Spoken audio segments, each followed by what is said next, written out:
So students, अब हम लोग पढ़ने जा रहे हैं next third application of Gauss's law, field due to uniformly charged thin spherical shell. ठीक है, so this is the third application of Gauss's law. ठीक है, तो इसमें देखिए field outside the shell means एक स्फेरिकल शेल है, एक शेल समझते हैं आप लोग, है ना। इस तरह से हम लोग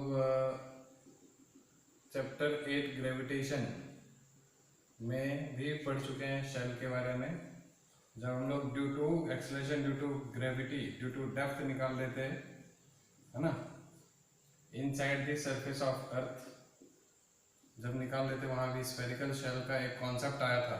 ठीक है, so this is the spherical shell. ठीक, देखिए इसमें दो तीन तरीके का है हमारे सिलेबस में, बस होलो स्फीयर का है। ठीक है, hollow spherical shell, solid sphere का हमारे सिलेबस में नहीं पूछा जाता है, तो इसलिए उसको हम लोग देखेंगे बाद में, वो कॉम्पिटिटिव एग्जाम्स के लिए है तो उसको भी हम लोग पढ़ लेंगे बाद में। बट अभी हमारा एनसीईआरटी में बस ये लास्ट टॉपिक है इस चैप्टर का। ठीक है, तो इसको पहले ध्यान से पढ़िए। ठीक, तो देखिए इसमें एक स्फेरिकल शेल है ये, इसमें किसी पर्टिकुलर पॉइंट P पर हम लोगों को फाइंड करना है इलेक्ट्रिक फील्ड और which is outside the shell. ये पॉइंट P जो है वो आउटसाइड द शेल है, तो इसका जो रेडियस है वो हम लोगों को दे रखा है, हम लोग इसकी रेडियस कैपिटल R है। ठीक है, और P पॉइंट जो सेंटर से स्फेरिकल शेल के सेंटर से P point small r distance पे होगा। मैंने पहले भी बताया था जब कभी भी बाहर फाइंड करना होता है तो P पॉइंट हमेशा r डिस्टेंस पे होता है।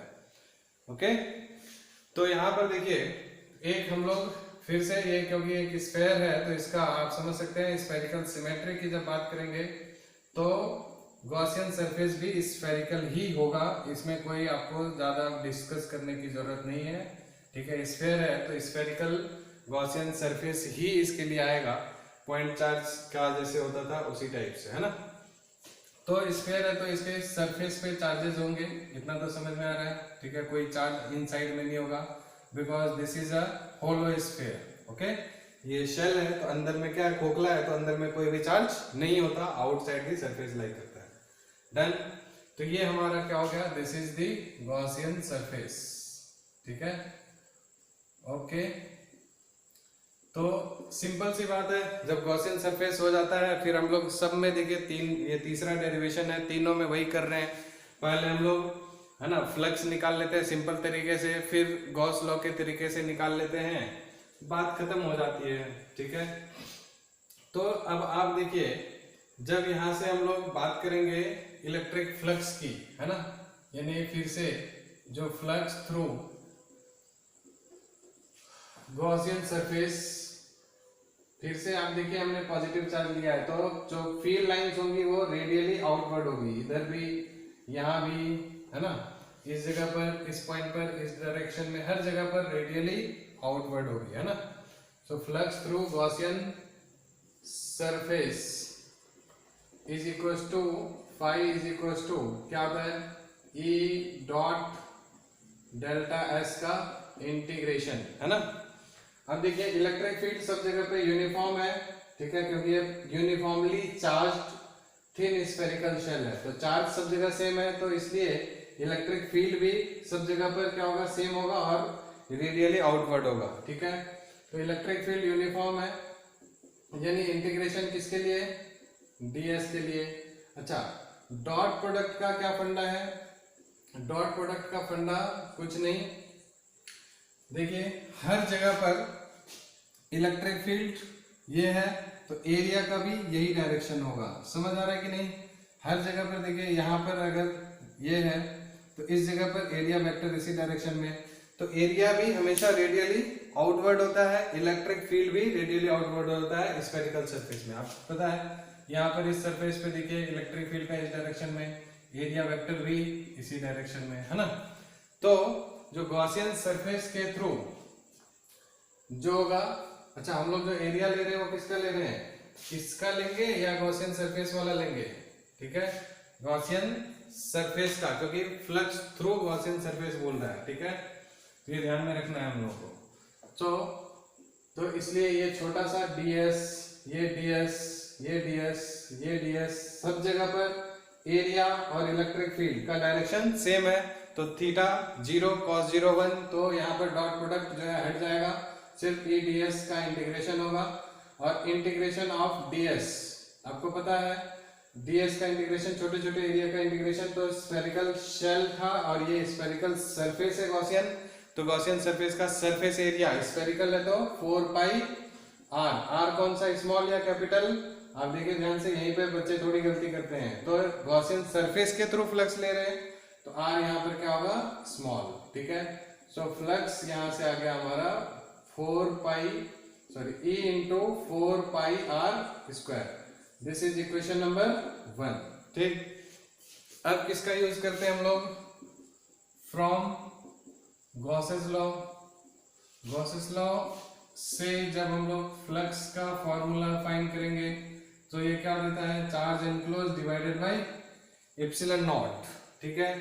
अब बताइए चार्ज इनक्लोज्ड, तो charge enclosed bye Gaussian surface, ठीक है, तो अब ये जो गॉसियन सरफेस है वो कितना चार्ज इनक्लोज करेगा, तो देखिए ये सरफेस के पास कोई चार्ज तो है नहीं, चार्ज कहां पर है, इसके पास, तो ये सरफेस के अंदर में ये चार्ज है, और ये चार्ज कितना है Q, और इसकी सरफेस है तो सरफेस चार्ज डेंसिटी इसकी क्या रही होगी, sigma, so sigma is its surface charge density, है ना।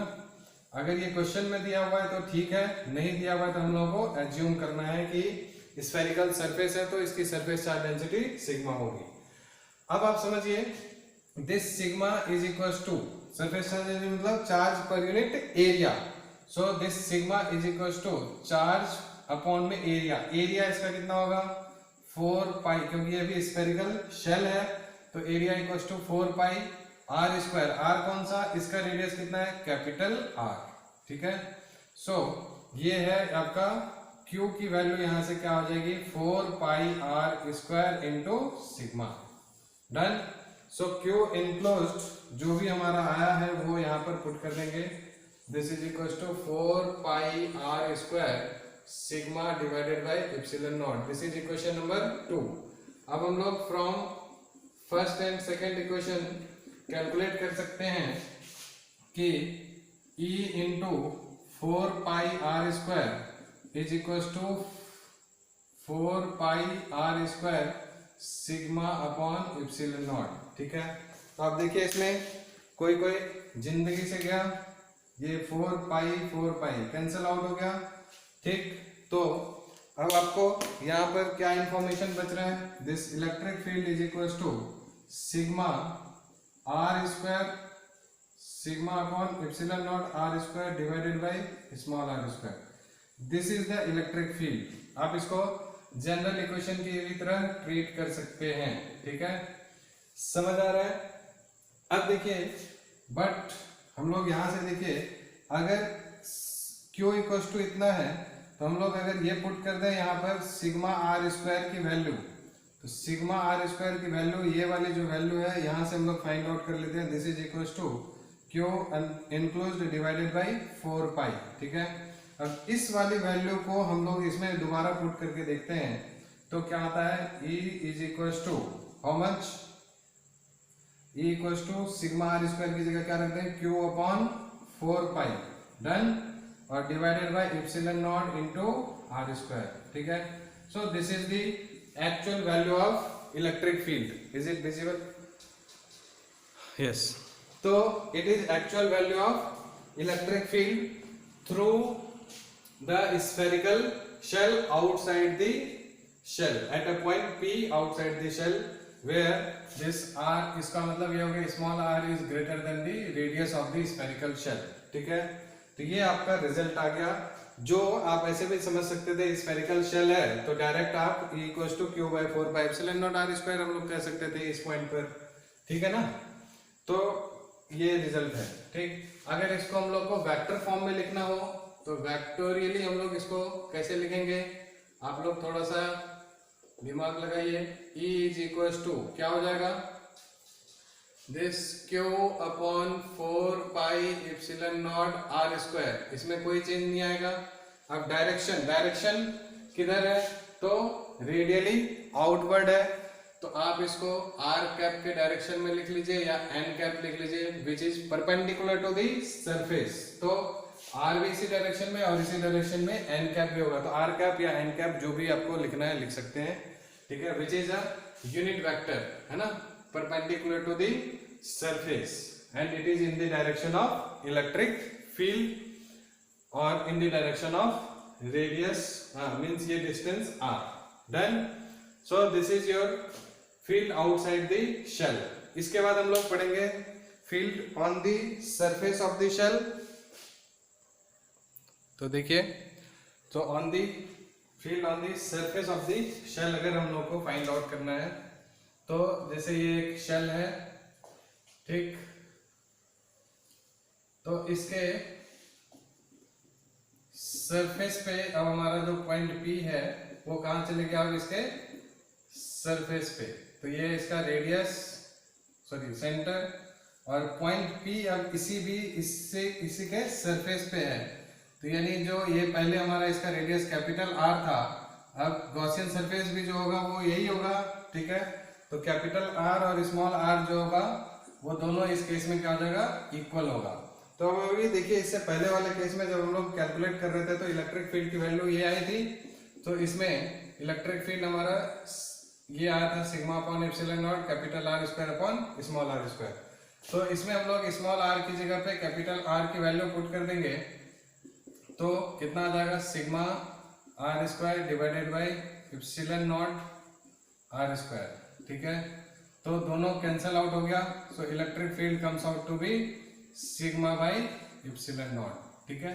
तो जब हम लोग on the surface of the shell बात करेंगे तो कितना आ जाएगा, sigma by epsilon not.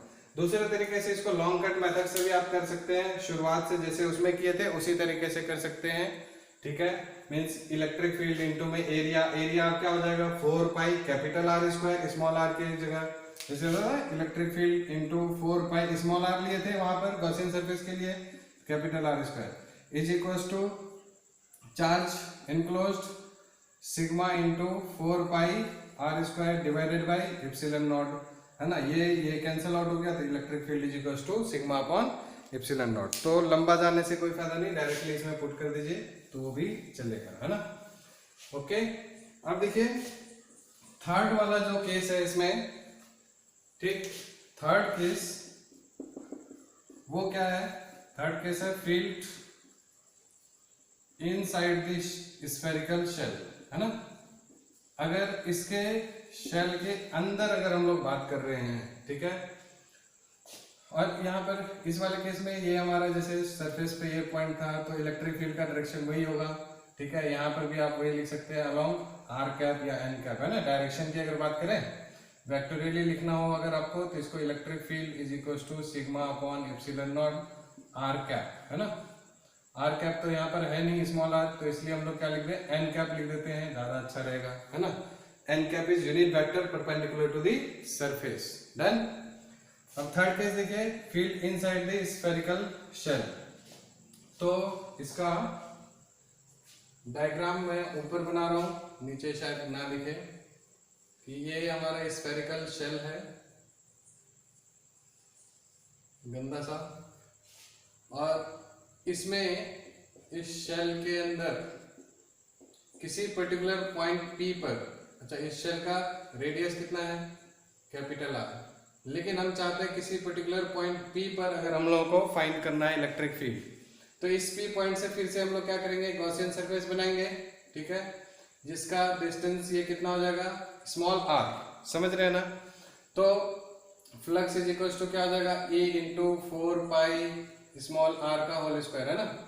Flux linked through the gaussian surface, तो E equal to flux is equal to E into 4 pi small r square होगा, क्योंकि गॉसियन सरफेस अब इस केस में हमारा ये है। समझ आ रहा है ना कि कोई प्रॉब्लम है, क्योंकि हम लोगों को P पॉइंट उसको लेना होता है जो गॉसियन सरफेस से पास करे, ठीक है, मींस गॉसियन सरफेस वो लेना होता है जो P पॉइंट से पास करे, ठीक। This is equation number 1। और अकॉर्डिंग टू गॉस लॉ जब हम लोग बात करेंगे, वैसे आपको कुछ लोगों को रिजल्ट पहले ही समझ में आ गया होगा क्या होने वाला है। This is charge enclosed divided by epsilon not. But ये गॉसियन सरफेस कितना चार्ज एनक्लोज कर रहा है आप बताइए। चार्ज तो ये शेल है तो इसके सरफेस पे होगा ना चार्ज, तो अंदर में कोई भी चार्ज नहीं है। सो चार्ज एनक्लोज्ड क्या है, 0। सो फ्लक्स कितना हो गया यहाँ से, 0। तो आप देखिए from first and second equation E into 4 pi r square is equals to 0. So you can say that electric field is equals to 0. So inside the spherical shell electric field equals to 0, ठीक है। तो ये काफी important application है जो second chapter में हम लोग पढ़ेंगे। इलेक्ट्रोस्टैटिक शील्डिंग एक आता है, जैसे आप जानते हैं कोई इंस्ट्रूमेंट्स वगैरह जैसे कार में या हवाई जहाज में इन सब में जो रहता है, तो इंस्ट्रूमेंट्स को इसी तरह से शील्ड करके रखा हुआ होता है, एक शेल के अंदर में रखते हैं ताकि अंदर में कोई इलेक्ट्रिक फील्ड नहीं हो, तो उसकी रीडिंग्स में कोई प्रॉब्लम नहीं हो। तो इसका प्रैक्टिकल एप्लीकेशन है जो हम लोग अगले चैप्टर में जाके पढ़ेंगे, ठीक है। सो हम लोगों का 3 केस था, तीनों केस आई थिंक कि आपको समझ में आ गया होगा, काफी इंपॉर्टेंट है, ठीक है। और अब इस पे हम लोग क्या करते हैं, इसका थोड़ा सा ग्राफिकल रिप्रेजेंटेशन जो है वो देख लेते हैं कि कैसे कैसे ये जो है वेरिएशन हुआ इलेक्ट्रिक फील्ड का, ठीक है, विथ रिस्पेक्ट टू डिस्टेंस। ये हो गया हमारा इस डायरेक्शन में इलेक्ट्रिक फील्ड ले लेते हैं। ये हमारा क्या है, एक स्फेरिकल शेल है, ठीक है। तो ये डिस्टेंस कितना हो गया, कैपिटल R, ठीक। तो ये डिस्टेंस जो है इधर की तरफ हमारा है इलेक्ट्रिक फील्ड, डन, और इधर की तरफ है डिस्टेंस। तो देखिए ये जो है ये वाला यहां से यहां तक inside the shell electric field कितना आया था हमारा, 0। तो ये इलेक्ट्रिक फील्ड वो है, तो इसको हम लोग 0 को कैसे रिप्रेजेंट करेंगे, इस लाइन से, समझ गए ना। तो 0। उसके बाद सरफेस पे, यानी जब ये वाली वैल्यू क्या है, small r is equal to capital R, इस वाले जगह पे आप देखिए इसकी वैल्यू क्या होती थी, मैक्सिमम। कितने, ये दिस करस्पॉन्डिंग टू दिस जो इलेक्ट्रिक फील्ड की जो वैल्यू होगी, दिस इज मैक्सिमम, क्योंकि उसके बाद फिर वो डिक्रीज होना शुरू होगा। तो शुरुआत में 0 था, सरफेस में maximum, this is equal to sigma by epsilon naught, अभी सरफेस पे हमने देखा था ना। और उसके बाद आप देखिए ये आउटसाइड दी सरफेस, तो आउटसाइड दी सरफेस का फॉर्मूला फर्स्ट केस में पढ़े थे हम लोग, 4 pi epsilon not small r square, जब r is greater than r था।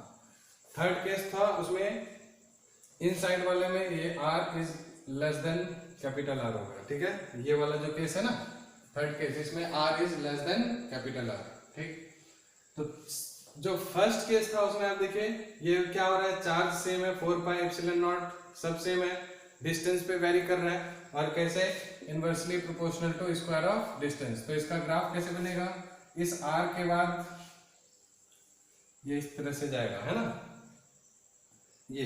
तो कब जाके 0 होगा, जब r की वैल्यू इंफिनिटी हो जाए, तो वहां पर जाके इलेक्ट्रिक फील्ड 0 हो जाएगा, डन। तो ये इसका ग्राफिकल रिप्रेजेंटेशन था। तो देखिए ये चैप्टर जो है एनसीईआरटी के हिसाब से यहाँ पर खत्म हुआ, ठीक है। सो ये लॉकडाउन के सिचुएशन में हमने इस चैप्टर को बहुत किसी तरह से ख़त्म किया है। 2020 साल का शुरुआत ही आपका क्लास 12 वालों के लिए बहुत ही दर्दनाक हुआ। अभी तक एक भी क्लास आपकी नहीं लगी है, अभी तक आपका बोर्ड एग्ज़ाम भी जो है कुछ सब्जेक्ट में, 1-2 सब्जेक्ट में रह गया है।